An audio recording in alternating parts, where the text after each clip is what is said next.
Discuss किया कि किस वेट फॉर कंसेप्ट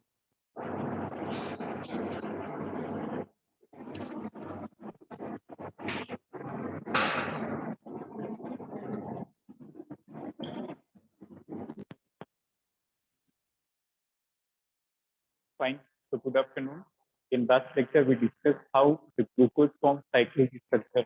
So दो तरह के cyclic structure होते हैं. One is pyranose, which is 6-membered ring, and second is furanose, that is 5-membered ring. Glucose का कौन सा स्ट्रक्चर होगा? Pyranose structure. तो पायरेनोज के अंदर हमने एक टर्म डिस्कस किया, व्हाट इज एनोमर. उसको एक बार फिर से देखेंगे, what is meaning of anomer. तो यदि कोई कंपाउंड अपने एनोमेरिक कार्बन पे differentiated हो, clear, if there is difference in the configuration at anomeric carbon, those pairs of compound are known as anomers. तो जब ग्लूकोज से हमने दो साइक्लिक स्ट्रक्चर बनाए, the one is like that, इस तरह से. This one. तो क्या एक ट्रिक थी, D U D, second carbon से डाउन, फिर अप, फिर डाउन, इस तरह से. HCH2OH. अब देखो ये जो carbon, this is anomeric carbon, this is anomeric carbon. अब ये डिसाइड करेगा कि जो ग्लूकोज है वो अल्फा डी ग्लूकोज बनेगा या बीटा डी ग्लूकोज. तो यदि OH जो है वो नीचे की साइड होगा, it would be alpha D glucose और alpha D glucopyranose, alpha D glucopyranose. और यदि ये जो OH है वो ऊपर की तरफ होगा, that would be the beta structure, beta D glucopyranose, this one, like that. यदि OH ऊपर हो और बाकी as it is HCH2OH, this is known as beta D glucopyranose, beta D glucopyranose. Glucose का है इसलिए ग्लूको, और पायरेन स्ट्रक्चर है इसलिए पायरेनोज. नाउ ये दो एनोमेरिक पेयर्स हैं, because they are differing only at one anomeric carbon. This one, ये वाला कार्बन जो है यहाँ पे एनोमेरिक है, इस पे डिफरेंस है दोनों में.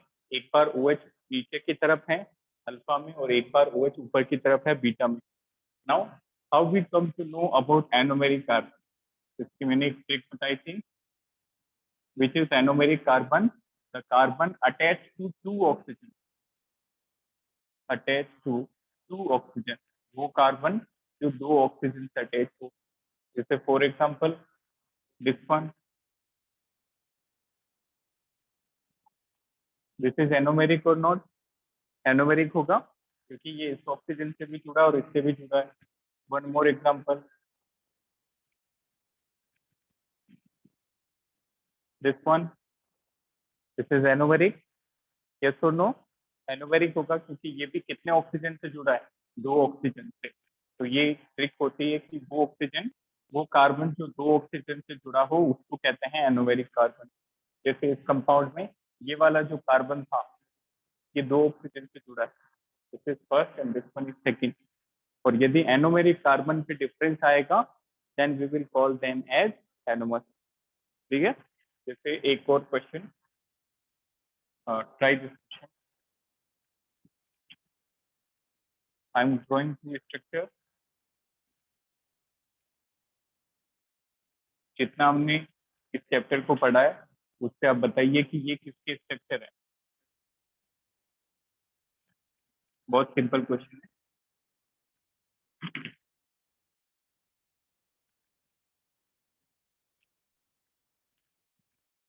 दिस वन का जैसा ये structure,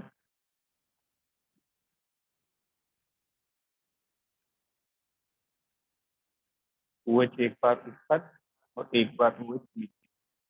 Draw this structure and tell me what is the relation between these two and how they are related with you. Check करो इन दोनों में क्या रिलेशन है. बाकी सब कुछ सेम है, बस कहाँ पे डिफर हो रहेंगे, eight which carbon, anomeric carbon. बस इस कार्बन पे डिफरेंस है, इसमें एक बार OH ऊपर है और एक बार OH नीचे है। They are differing at anomeric carbon only. इसका मतलब ये दोनों तो आपस में क्या हो जाएंगे, anomer. These are anomers of each other. अच्छा बताओ, क्या इसका और इसका कोई रिलेशन होगा? Are they anomers? ग्लूकोज का ध्यान से सुनना। अल्फा डी ग्लूकोपाइरेनोज, स्ट्रक्चर को देखो और इसको देखो, is there any relation? They are not anomer. Clear? Actually they are differing at anomeric carbon as well as other carbon. देखो फोर्थ कार्बन पे डिफरेंस आ रहा है, दिख रहा है सभी को? एनोमेरिक पे तो डिफर हो ही रहे हैं, बट फोर्थ पे भी डिफर हो रहे हैं। इसका मतलब ये ग्लूकोज की स्ट्रक्चर नहीं है, ये किसकी स्ट्रक्चर है? ये किसके स्ट्रक्चर होंगे? These are anomers of each other but they are not glucose. ऊपर वाले glucose. Getting my point? Do not confuse with it. Glucose पे क्या ट्रिक बताई थी? दूसरे कार्बन पे डाउन अप डाउन, याद है सभी को ये वाला? ग्लूकोज पे बताई थी ट्रिक एक, DUD, down up down. But this is not glucose. Which compound is this? Anyone? कल हमने एक टॉपिक पढ़ा था एपिमर, याद है? तो G2 एपिमर कौन सा था ग्लूकोज का? यहाँ पे दूसरे कार्बन पे कॉन्फ़िगरेशन चेंज था, दैट इज मेनोज, याद है? और C4 एपिमर कौन सा था? गैलेक्टोज। तो देखो, कार्बन की फोर्थ कार्बन पे नंबरिंग करो, 1 2 3 4 5 6। फोर्थ कार्बन पे डिफर हो रहा है ग्लूकोज से, इसका मतलब ये गैलेक्टोज के एनोमर है, बोथ आर गैलेक्टोज। क्लियर? इसका नाम हो जाएगा, OH ऊपर है तो ये हो जाएगा बीटा डी गैलेक्टोपाइरेनोज। ये galactose, is or not glucose. और इसका नाम क्या हो जाएगा? दिस इज अल्फा डी, क्योंकि OH नीचे है, it is alpha D galactopyranose. ये थोड़ा सा आप अच्छे से इस चैप्टर को एनालाइज करें और फिर आंसर करें, ठीक है?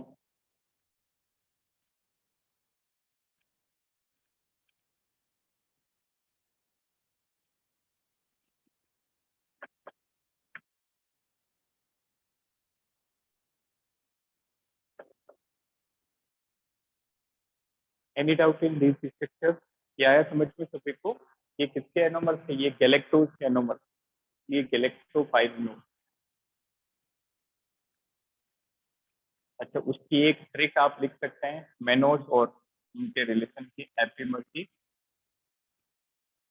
इस तरह से C2 में C4 गया। हिंदी आती है सभी को? नो? तो जिसको नहीं आती है वो इंग्लिश में लिख सकते हैं। देखो, C2 में C4 गया। क्लियर? हिंदी समझ में आती है सभी को?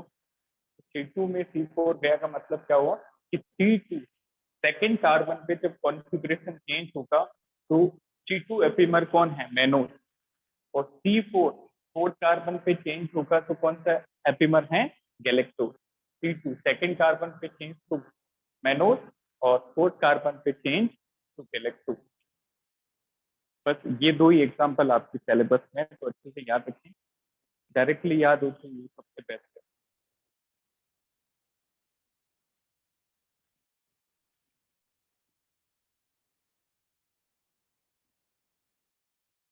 Next topic, right down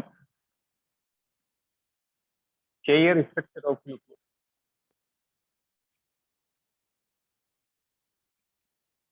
now one more thing, बेटा 3D स्ट्रक्चर को 2D में प्रोजेक्ट करने के लिए हमने 4 मेथड आपको बताए थे।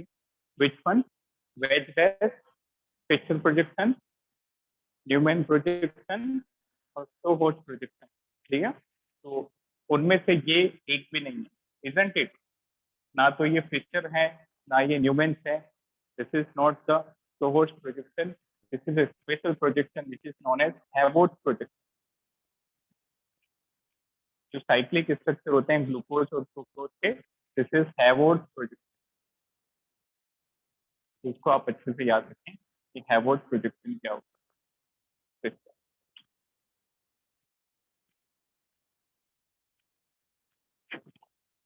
Now, the chair form of alpha and beta D glucose. Chair form of alpha and beta D glucose.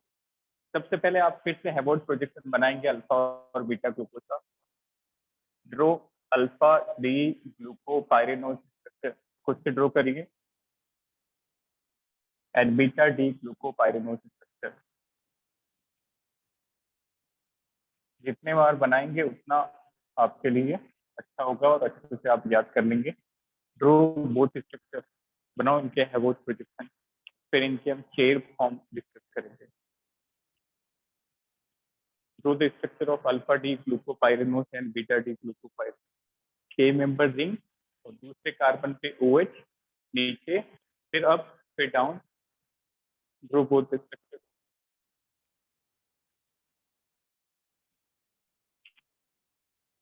देखना नहीं है, खुद से ड्रो करो.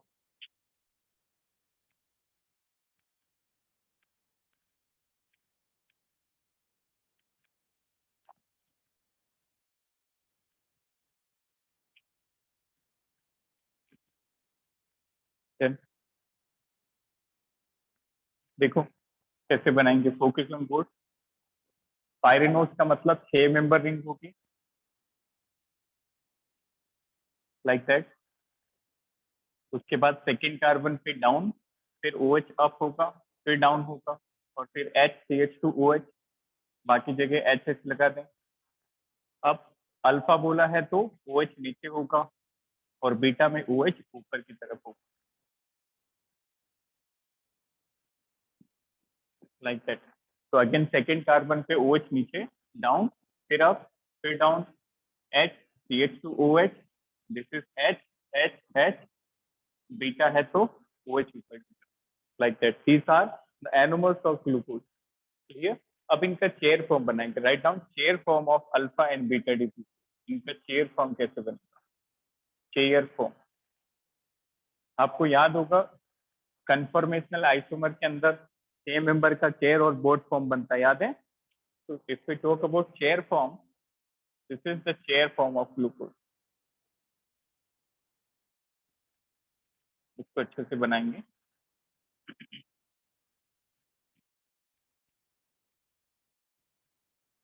This is the chair form of glucose. OH, OH, CH2OH. This is OH. Now focus on board. Alpha में बेटा ये जो OH होता है ये एक्सियल पोजीशन पे होता है. ध्यान से समझना. ये जो अल्फा कार्बन है, this is the first carbon. इस पे OH की एक्सियल पोजीशन और इक्वेटोरियल पोजीशन कैसे डिफाइन करते हैं. ये वाली जो पोजीशन है, दिस इज एक्सियल पोजीशन. यदि OH इस तरफ से होगा तो एक्सियल होगा, isn't it? और यदि प्लेन में होगा, इस प्लेन में होगा तो इक्वेटोरियल. ये वाली जो पोजीशन है, यदि OH इस तरफ होगा तो एक्सियल होगा. This is alpha D glucose. This is alpha D glucopyranose. यहाँ पे जो OH होता है, OH eight axial position. OH eight axial position. जैसे फॉर एग्जांपल इसको और अच्छे से देखें. What is meaning of axial and equatorial. तो जैसे आपने ट्राइगोनल बाई पिरामिडल स्ट्रक्चर पढ़ा होगा, TPP स्ट्रक्चर. तो 3 बॉन्ड एक प्लेन के अंदर होते हैं और एक ऊपर की तरफ और एक नीचे की तरफ. तो जो एक प्लेन के अंदर होते हैं, दीज आर इक्वेटोरियल बॉन्ड. और जो एक्सियली प्रेजेंट होता है, दैट इज एक्सियल बॉन्ड. तो TPP के अंदर इसमें कितने इक्वेटोरियल बॉन्ड हैं. 3, जो एक ही प्लेन में है. और कितने एक्सियल बॉन्ड हैं. 2 एक्सियल बॉन्ड. क्लियर. तो this is axial and that is alpha D glucopyranose. तो इसका स्ट्रक्चर कैसे बनेगा, देखो बीटा का.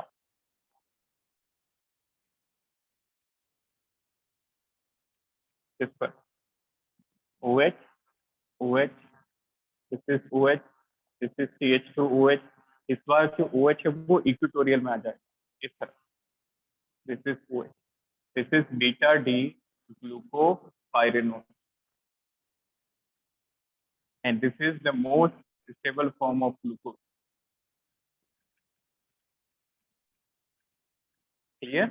यहाँ से भी समझ सकते हैं, देखो बोर्ड पे यदि ये एक्सियल पे रहेगा तो यहाँ पे रिपल्सन का एक्सटेंट ज्यादा होगा, एक्सियल के केस में ग्रुप पास पास होंगे और इक्वेटोरियल में ये ग्रुप दूर दूर होंगे, तो रिपल्सन रिलेटिवली लेस होगा। Beta form is more stable then alpha form. और इसी कारण आपको याद भी होगा कि जब साइक्लाइजेशन होता है तो बताओ बीटा डी ग्लूकोपाइरेनोज का कितना परसेंट बना था? 64%। It is more stable, this is the reason that was 64% and that is 36% because it is less stable. Clear? Note down. Now one more term, that is mutarotation. Write down what is meaning of mutarotation.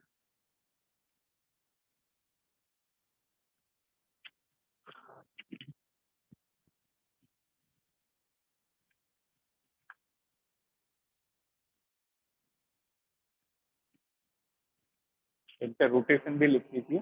इसका rotation होता है बेटा 112, alpha glucose का होता है 112 positive में और beta D glucose का होता है 19 degree positive. This is the specific rotation. Clear? What is the meaning of specific rotation? कि लाइट को कितने डिग्री से रोटेट करेगा। जो अल्फा ग्लूकोज होता है वो 112 डिग्री से रोटेट करता है और बीटा डी ग्लूकोज जो होता है वो 19 डिग्री से रोटेट कर सकता है। ये क्वेश्चन इंपॉर्टेंट है, can be asked in JEE और नीट एग्जाम। तो remember the specific rotation of alpha and beta anomer. Now what is mutarotation? Mutarotation का मतलब होता है the conversion of one anomer into another anomer. Write down the conversion of one anomer into another anomer. Conversion of one anomer into another anomer. यदि एक anomer दूसरे anomer में convert हो जाए तो इसी को हम कहते हैं म्यूटर रोटेशन। इसके कारण क्या होगा? स्पेसिफिक रोटेशन चेंज हो जाएगा। जैसे मान लो अल्फा एनोमर बीटा में बदल रहा है तो अल्फा का रोटेशन कितना था? 112 और बीटा का क्या होगा? 19। तो म्यूटर रोटेशन को ऐसे भी डिफाइन कर सकते हैं when the solution in which the rotation of light changes. Clear? तो write down due to mutarotation, due to mutarotation, due to mutarotation the specific rotation changes. Due to mutar rotation, specific rotation changes, SR changes. Clear? तो जैसे mutarotation कैसे define होगा? This is alpha anomer, यदि alpha anomer जो है वो beta anomer में convert होता है, this is mutarotation, the conversion of one anomeric form into another.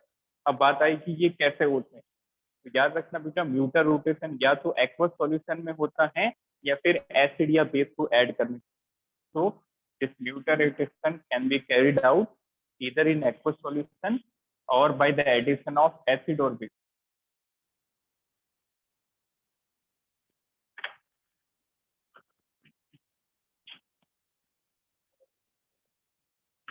Which one?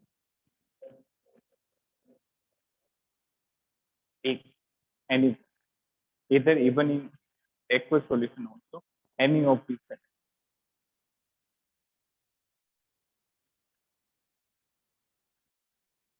Now we will discuss glucose in detail.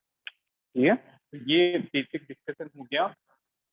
तो अभी तक हमने डिस्कस किया कि ग्लूकोज के किस तरह से साइक्लिक स्ट्रक्चर बनते हैं, एपिमर क्या होते हैं, याद हो गए सभी को। What is epimer? Those stereoisomer which differ at any one chiral carbon, that is known as epimer.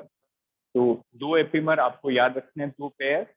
The one is glucose and mannose, which type of epimer? C2। और ग्लूकोज और गैलेक्टोज C4 एपिमर। इसके बाद हमने discuss किया anomer क्या होता है। इसके लिए हमने ग्लूकोज के साइक्लिक स्ट्रक्चर को समझा।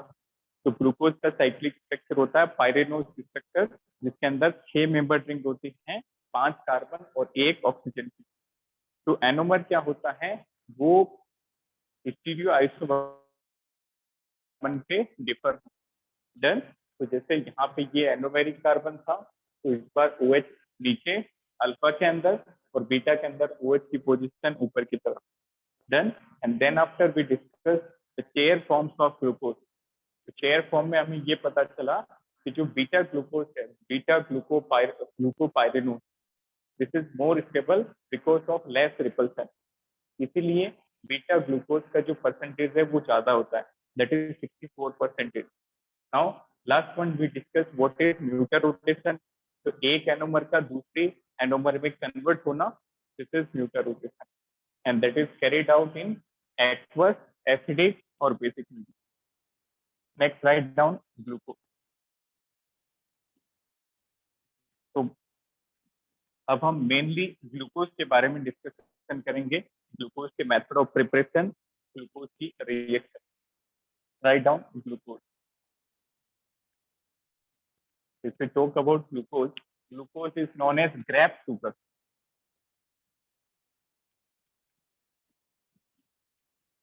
This is also known as graph sugar. So, can you suggest the method of preparation of glucose? Anyone? Which one? Very good. Photosynthesis is one, and the second one is by sucrose hydrolysis. Sucrose के hydrolysis से भी glucose बनता है। और उसके अलावा कुछ और भी मेथड है, जैसे स्टार्च का हाइड्रोलिसिस कर दो, रोटेट। तो write down first method is by photosynthesis. First method by photosynthesis. तो reaction क्या होती है, 6CO2 plus 6H2O in the presence of sunlight form C6H12O6 plus 6CO2, 6O2. ठीक है, so this is glucose.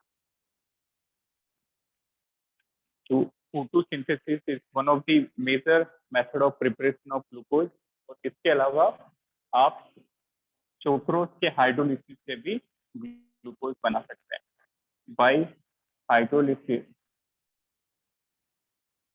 Of sucrose. By hydrolysis of sucrose मतलब sucrose को water से react करा के। That was question of NEET 2019। ये product पूछे गए थे hydrolysis.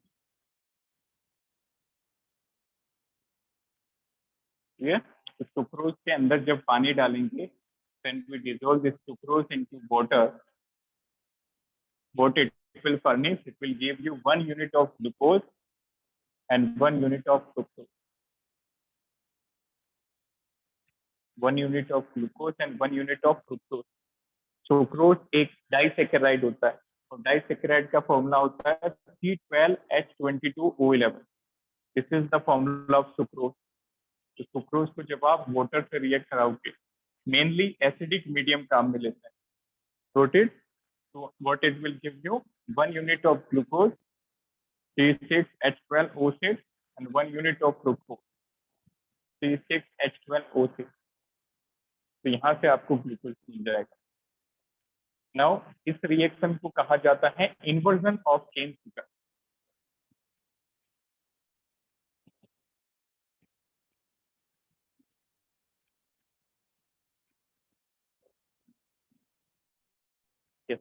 Glucose and fructose are functional isomer of each other, क्योंकि ग्लूकोज जो है दैट इज एल्डोहेक्सो, इसमें एल्डिहाइड ग्रुप है। फ्रुक्टोज क्या होता है, ketohexose. Clear? Now this reaction is known as inversion of cane sugar. Why this is known as inversion of cane sugar? Because when you hydrolyze this sucrose, it will get inverted in its rotation. पहले याद रखना बेटा, before hydrolysis, this is important, hydrolysis से पहले, before hydrolysis the value of specific rotation is positive. Hydrolysis से overall पहले जो value है वो पॉजिटिव साइड में रोटेशन होता है, और जैसे ही आप हाइड्रोलिसिस कराते हो, ग्लूकोज फ्रुक्टोज बनाते हो, the rotation after hydrolysis this become negative, this become negative। That's why this is known as inversion of cane sugar. तो पहले क्या हुआ, पहले इसका रोटेशन पॉजिटिव था और उसके बाद हाइड्रोलिसिस के बाद इसका रोटेशन एकदम चेंज हो गया, तो it is negative due to fructose. Clear? तो ये ग्लूकोज के मेथड ऑफ प्रिपरेशन थे। Now write down reactions of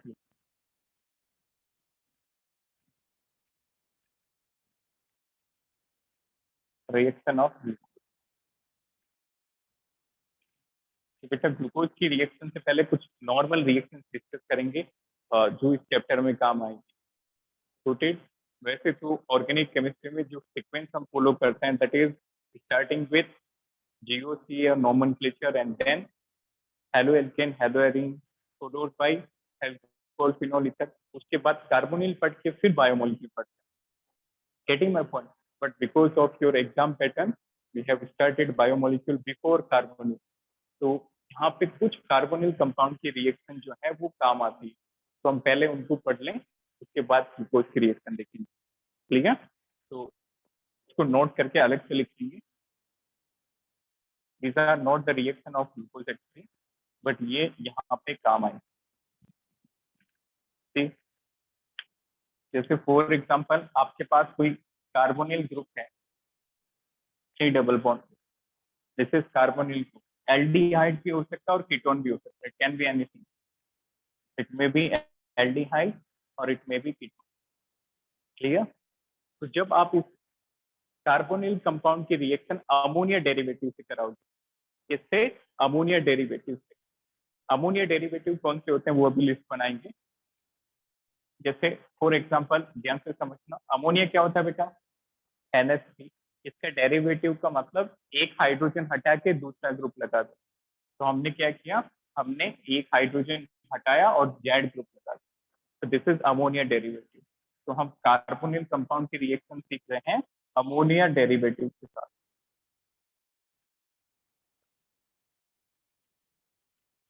इस पर तो इसमें क्या करना होता है, सी यहाँ से एक वाटर मॉलिक्यूल अलग कर देना है। मैकेनिज्म हम कार्बोनिल में सीखेंगे, अभी सिर्फ रिएक्शन कंप्लीट करना सीखो। तो हमने इसको NH2Z को इस तरह से लिखा और यहाँ से एक वाटर मॉलिक्यूल अलग कर दिया। डन। अब क्या बन जाएगा compound? C double bond NZ, like that. This is the product, this is the product. Got it? ये जो रिएक्शन है अमोनिया डेरिवेटिव के साथ, this is given by aldehyde as well as ketone. तो आपको क्या करना होता है, remove a water molecule, form a double bond between carbon and nitrogen. तो जो जेड लगा था वो एज इट इज लगा रहेगा। ठीक है? Note it.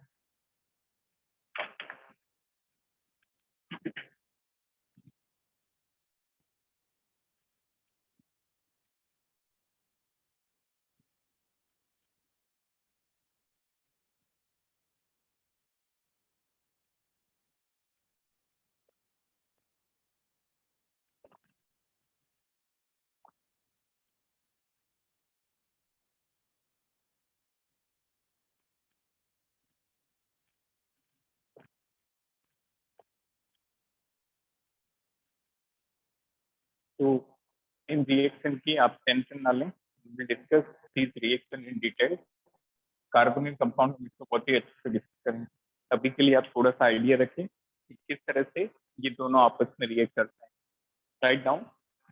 Now we are going to discuss the reaction of glucose. सबसे पहले हम डिस्कस करेंगे ऑक्सीडेशन रिएक्शन।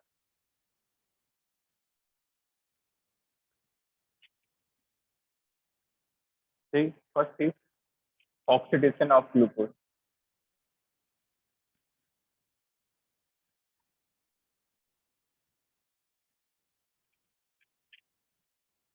सबसे पहले ग्लूकोज का स्ट्रक्चर बनाए। अब जो हम स्ट्रक्चर डिस्कस करेंगे बेटा that is acyclic structure. Now we are not dealing with the cyclic structure. This one, ये बनाना आता है सभी को? ड्रॉ करो। थर्ड थर्ड कार्बन पे OH लेफ्ट साइड में होगा और बाकी सभी पे OH right side, like that. This is D glucose, this is D glucose. Now इसका ऑक्सीडेशन करेंगे। तो what is meaning of oxidation? Addition of oxygen और रिमूवल ऑफ हाइड्रोजन। यदि यहाँ पे आप ब्रोमीन वाटर डालते हो, लेट्स सपोज इसमें आप Br2 वाटर डाल के ऑक्सीडेशन करते हैं, this is bromine water. Br2H2 means bromine water. Bromine water डाल के ऑक्सीडेशन करेंगे तो याद रखना ये जो ऊपर वाला COH है that will converted to COOH, aldehyde से एसिड बन जाएगा, rest thing will remain same. Clear? तो convert this above aldehyde group into COOH, this one. तो अगला स्ट्रक्चर क्या बन गया? COOH and rest will same.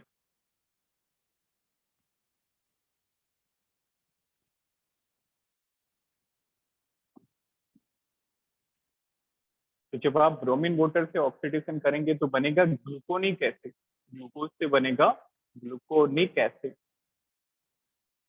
GNUCO, this one.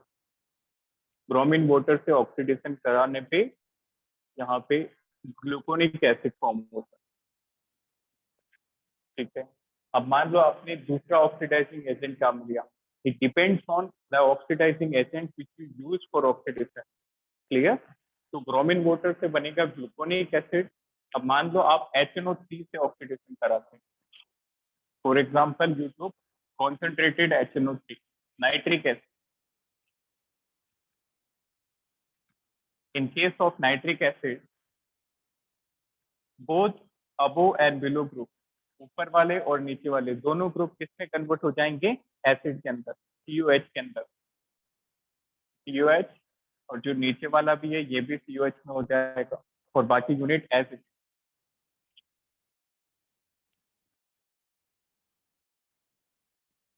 Like that, this is known as saccharic acid, this is known as saccharic acid. So depending on the oxidizing agent, you will get the product. इसको एक note डाल के लिख देंगे, write down glucose on oxidation with bromine water, glucose on oxidation with bromine water forms gluconic acid,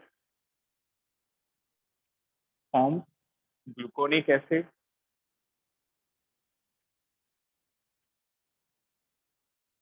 and on oxidation with and on oxidation with nitric acid HNO3,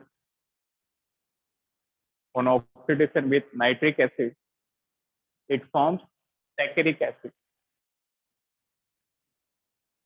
on oxidation with nitric acid it forms saccharic acid.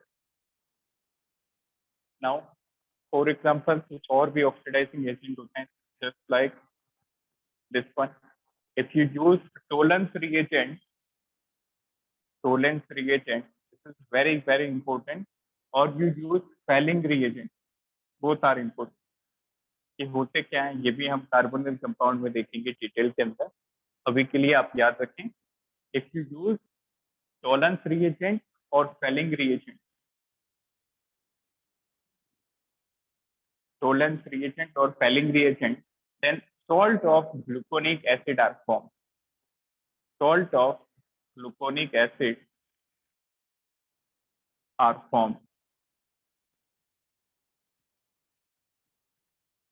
यदि आप Tollens reagent इसमें add करेंगे या फिर Fehling reagent add करेंगे तो gluconic acid which one, this one, gluconic acid के salt बन जाएंगे। देन नाउ टोलन रिएजेंट क्या होता है इसको देखें अच्छे से, write down Tollens reagent, Tollens reagent, this is very important. जितने भी रिएजेंट है उनमें से ये दो टेस्ट सबसे ज्यादा इंपॉर्टेंट है। Tollens reagent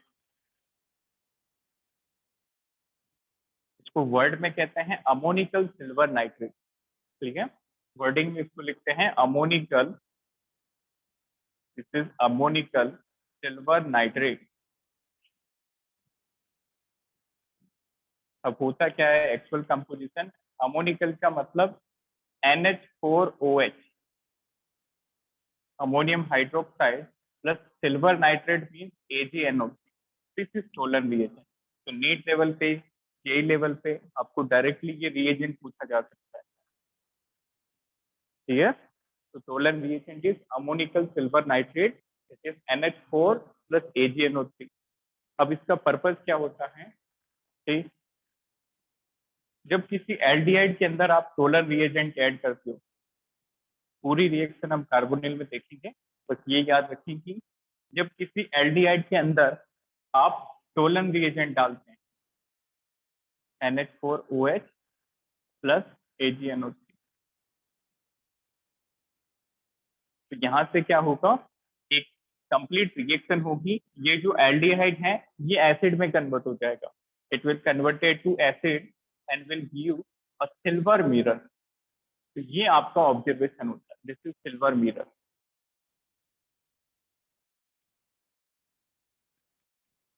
got it, this is silver mirror. तो ये पूरा एक टोलन रिएजेंट का पूरा मैकेनिज्म होता है। टोलन रिएजेंट होता है अमोनिकल सिल्वर नाइट्रेट, जब किसी एल्डिहाइड के अंदर टोलन रिएजेंट ऐड करेंगे तो आपको क्या मिलेगा, सिल्वर मिरर, क्लियर।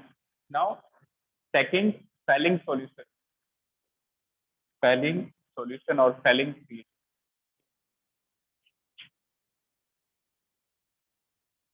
एक बार मैं आपको फिर से कार्बोनिल में बता दूंगा। फेलिंग रिएजेंट, अभी के लिए रिएजेंट को याद रखें, फेलिंग रिएजेंट में दो रिएजेंट होते हैं बेटा, फेलिंग ए और Fehling B.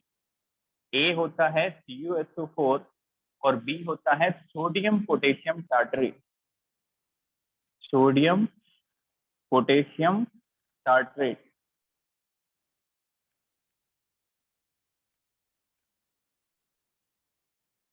clear। Saline solution contains two parts, first part is saline A which is blue solution of CuSO4, इसका कलर आप याद रख सकते हैं, that is blue color solution, clear, blue color solution of CuSO4, and in saline B it is sodium potassium tartrate। अब Fehling के case में क्या होता है, when you treat any aldehyde, किसी एल्डिहाइड को आप, जैसे ये एल्डिहाइड लिया और इसको आपने फेलिंग सॉल्यूशन से ट्रीट किया, तो ये जो फेलिंग सॉल्यूशन है ये एल्डिहाइड को एसिड में कन्वर्ट कर देगा और एक रेड कलर का पीपीटी बनाएगा, that is cuprous oxide, CuC। This is the main reaction which you have to remember, clear.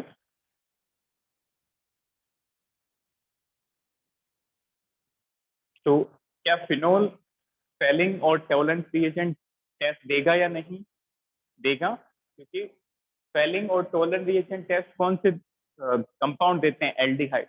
तो फिनोल के अंदर एल्डिहाइड ग्रुप है, इसका मतलब टोलेंस और फेलिंग रिएजेंट मिलेगा। फर्दर फ्रुक्टोज, क्या फ्रुक्टोज देगा, फ्रुक्टोज के अंदर क्या प्रेजेंट होता है, कीटोन। बट मान लो बेटा आपको पूछा जाए फ्रुक्टोज का एक्वस सॉल्यूशन, तो याद रखना फ्रुक्टोज एक्वस सॉल्यूशन में ग्लूकोज में कन्वर्टेबल होता है। फ्रुक्टोज किस में कन्वर्ट हो जाता है, ग्लूकोज में, और ग्लूकोज बन के फिर वो टेस्ट दे देगा, क्लियर। एक बार फिर से रिपीट करते हैं, देखो दो टेस्ट होते हैं, फेलिंग टेस्ट और टोलन टेस्ट। टोलन रिएजेंट का मतलब होता है अमोनिकल सिल्वर नाइट्रेट, तो जब किसी एल्डिहाइड के अंदर आप टोलन रिएजेंट डालोगे तो आपको सिल्वर मिरर के तौर पे ऑब्जर्वेशन मिलेगी। दूसरा test Fehling test, Fehling A का मतलब कॉपर सल्फेट, फेलिंग बी का मतलब सोडियम पोटेशियम टार्टरेट। तो जब किसी एल्डिहाइड के अंदर फेलिंग सॉल्यूशन डालेंगे तो आपको रेड कलर की पीपीटी मिलेगी, that is Cu2O। Done. Now एक नोट करके लिखें, write down, what is meaning of reducing sugar, this is very important, write down, reducing sugar.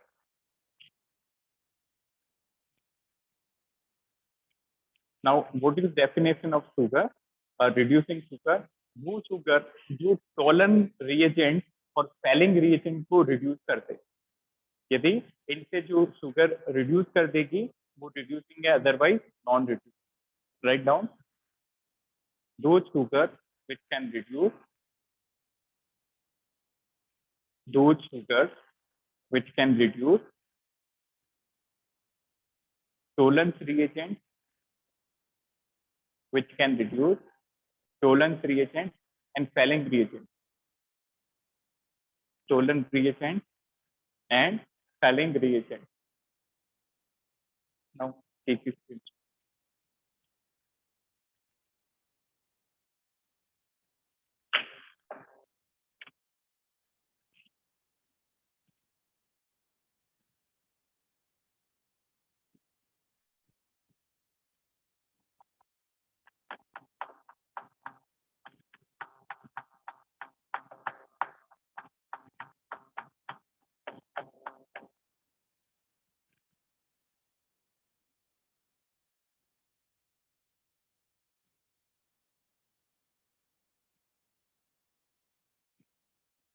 Actually, next reaction is reduction. So that was all about the oxidation.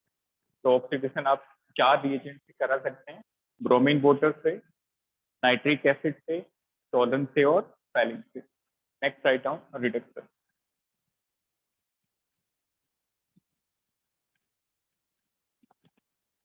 Next reaction is reduction reaction. देखिए glucose का जो reduction होता है वो दो तरीके से होता है. Reduction reaction. ग्लूकोज का रिडक्शन दो तरीके से होता है. The first method is reduction with NaBH4 और H2 निकल. रिडक्शन विद सोडियम बोरोहाइड्राइड या फिर H2 निकल, H2Ni.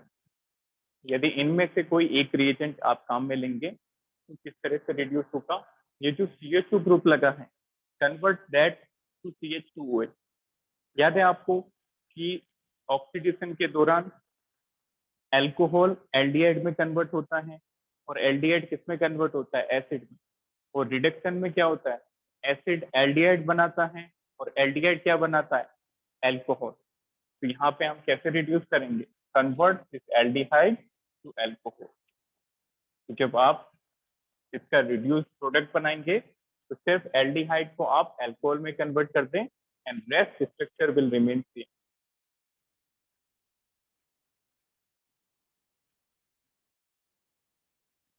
बाकी एज इट इज रहेगा. तो ये जो कंपाउंड बनता है this is known as D sorbitol. D sorbitol. D sorbitol. अब एक और तरीका है, यदि यहाँ पे आप दूसरा रिएजेंट काम में लेते हैं that is red phosphorus HI. Red phosphorus and HI. This is red phosphorus and HI. तो इसके केस में क्या होगा, सबसे पहले आपको मिलेगा 2 आयोडोहेप्टेन लाइक दैट. 6 कार्बन, 6 कार्बन में दूसरे कार्बन पे आयोडीन, ये बन के फर्दर ये एन हेक्सेन में कन्वर्ट हो जाए. This is your final product. N hexane का मतलब CH3 CH2 CH2 CH2 CH2 CH3. Straight chain के 6 कार्बन का एल्केन हेक्सेन. तो ऐसा डिफरेंस क्यों आया, बिकॉज ये जो रिड्यूसिंग एजेंट होता है this is one of the strongest reducing agent. Clear, this is very strong और you can say strongest reducing agent. Strongest reducing agent. तो रिडक्शन दो तरह से होगा, या तो आप NaBH4 डाल के कराओ या H2Ni. प्रोडक्ट बनेगा सॉर्बिटोल जिसमें एल्डिहाइड किस में कन्वर्ट हो जाएगा, एल्कोहल में. फिर आपने रिडक्शन कराया रेड फोस्फोरस और HI के साथ, यहाँ पे फाइनल प्रोडक्ट बनेगा normal hexane. Now third part, third type of reaction is general reaction of general reaction of glucose. Yes, NaBH4 is weak as compared to red phosphorus HI. ठीक है, NaBH4 का नाम आप लिख लीजिए sodium borohydride. NaBH4 is sodium borohydride. Now, third is general reactions of glucose. Growth structure of glucose.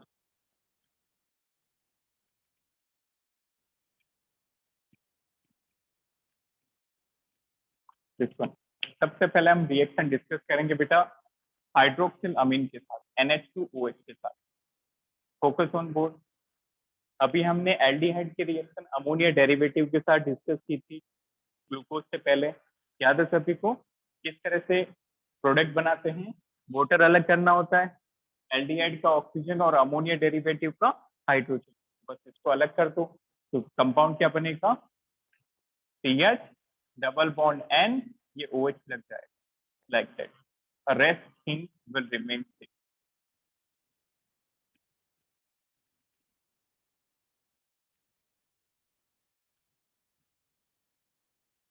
Rest thing will remain same. फिर से देखो कैसे प्रोडक्ट बनाया था, याद करो।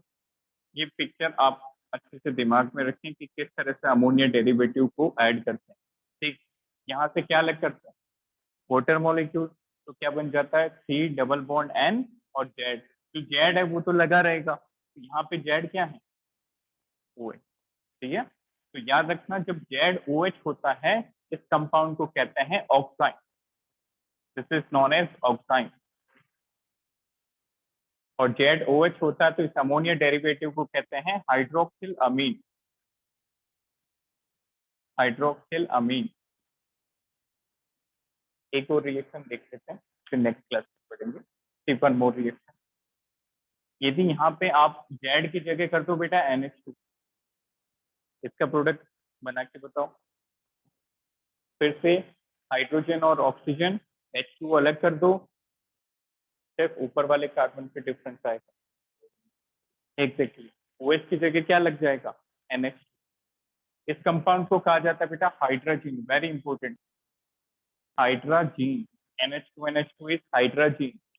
नाउ प्रोडक्ट विल बी, फिर से देखो इसका हाइड्रोजन, इसका OH क्या बन जाएगा? CH and NH2।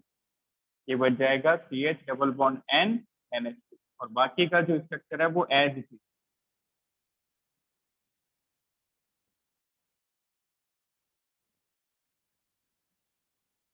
Like that. तो हाइड्रोक्सिल अमीन से क्या बनता है? ऑक्साइन।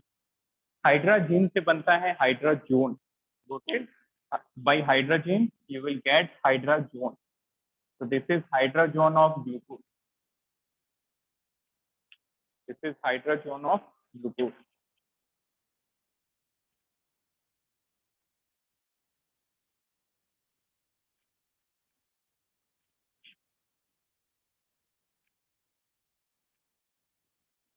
Growth is the structure.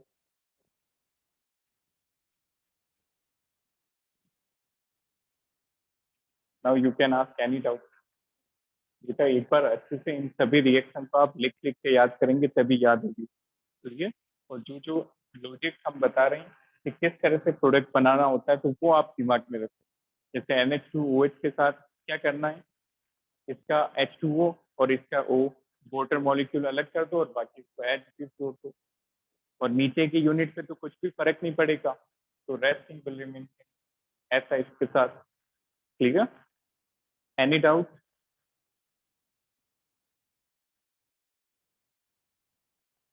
और जो आज हमने स्ट्रक्चर ड्रॉ किए, जो साइक्लिक स्ट्रक्चर बनाए ग्लूकोज के, दोनों एनोमर्स और दोनों की केयर फॉर्म, ये आप अच्छे से लिख लिख के याद करें रफ होकर। चलिए, thank you, have a nice.